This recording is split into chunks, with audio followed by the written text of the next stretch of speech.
Fala galera, aqui é a Júlia e agora a gente vai corrigir a questão 58 do Enem 2009. Vamos lá? Segundo Aristóteles, então um trecho do Aristóteles.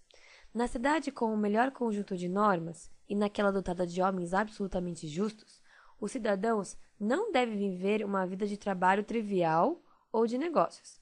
Esses tipos de vida são desprezíveis e incompatíveis com a qualidade moral.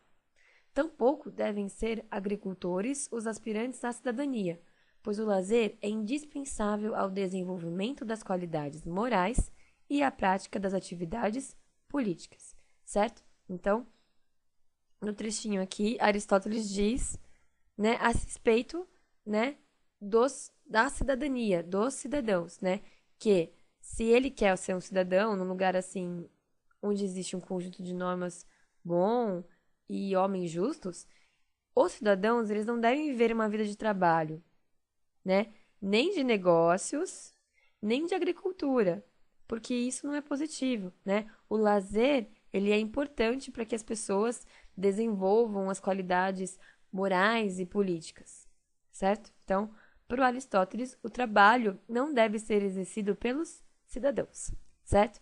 Vamos para a pergunta. O trecho retirado da obra Política de Aristóteles permite compreender que a cidadania. Dois pontos. Então, no trecho, né, a gente compreende que cidadania para o Aristóteles significa o quê? Tudo bem? Então, para o Aristóteles, a gente compreende que a cidadania é. Então, aí a gente tem que achar uma alternativa que responda essa questão, principalmente relacionada ao texto. Tudo bem? Vamos para as alternativas. Letra A. Possui uma dimensão histórica que deve ser criticada, pois é condenável que os políticos de qualquer época fiquem entregues à ociosidade, enquanto o resto dos cidadãos tem de trabalhar. Galera, isso é uma coisa que temos que tomar muito cuidado. Não que a gente tenha que olhar para a história como se ela fosse uma coisa fixa, a gente não pudesse, né, criticar. Mas muito cuidado quando você vai criticar ou vai analisar uma civilização muito antiga, por exemplo, como a Grécia, de milhares de anos atrás. Por quê? Ele fala assim: é condenável que os políticos de qualquer época fiquem entregues à ociosidade. Galera, na nossa sociedade atual, a gente diz que, por exemplo, o trabalho enobrece o homem, certo?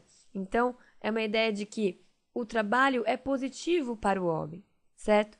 Na época do Aristóteles, não existia essa ideia. Tudo bem? Então, é uma diferença da sociedade, né? Para o Aristóteles, a vida, digamos, de trabalhador, ela não enobrece o homem, ela não traz nada de positivo. Ele fala que o lazer, que é indispensável, digamos, para que a gente tenha qualidades morais, não o trabalho. Tudo bem? Então, eu acho que a está incorreta, por quê? Porque é, digamos, comparar duas sociedades, por exemplo, a nossa, que acha que a ociosidade é uma coisa errada, com uma sociedade de milhares de anos atrás. E é um tipo de comparação que não leva a nada, porque eles têm um tipo de moral a respeito do trabalho que nós não temos. Tudo bem? Então, para mim, letra A, incorreta. Letra B. Era entendida como uma dignidade própria dos grupos sociais superiores, fruto de uma concepção política profundamente hierarquizada da sociedade. Quando a gente fala de Grécia, primeira coisa que as pessoas lembram é da Atenas democrática, né? Pois bem, segundo Aristóteles, não era bem assim, né? Você não tem os cidadãos? Então, esses cidadãos são chamados grupos sociais superiores. Por quê? Eles não precisam trabalhar, tudo bem? Então, ele fala, o cidadão, ou aquele que almeja, né, aspirante à cidadania, que almeja ser cidadão, ele não pode trabalhar ou ter negócios, muito menos ser agricultor, porque isso não é positivo para a cidadania. Quem que não precisa de trabalho? Percebe? É quem geralmente tem um grupo de escravos para trabalhar por ele. Tudo bem? Então, é uma concepção profundamente hierarquizada da sociedade. Existe uma hierarquia muito grande, quer dizer, pessoas com posição melhor e pessoas com posição pior? Sim. Quer dizer, imagina para um cidadão ateniense, né, que tem intenção de virar cidadão, né, de poder participar da política, mas ele tem que trabalhar para sustentar a família, como a maior parte dos cidadãos atenienses. Ou tem que ter uma roça, tem que fazer agricultura de subsistência para manter a família. Percebe? Essa pessoa não vai poder participar da cidadania segundo o Aristóteles. Correto? Então, a letra B consegue fazer a relação direitinho entre a cidadania, né, e o pensamento a respeito do cidadão de Aristóteles, certo? Vamos para as outras alternativas. Letra C. A cidadania estava vinculada, na Grécia Antiga, a uma percepção política democrática, que levava todos os habitantes da polis a participarem da vida cívica. Galera, mesmo que exista a democracia em Atenas, né, não exatamente na Grécia Antiga completa, aqui já está o primeiro erro, né?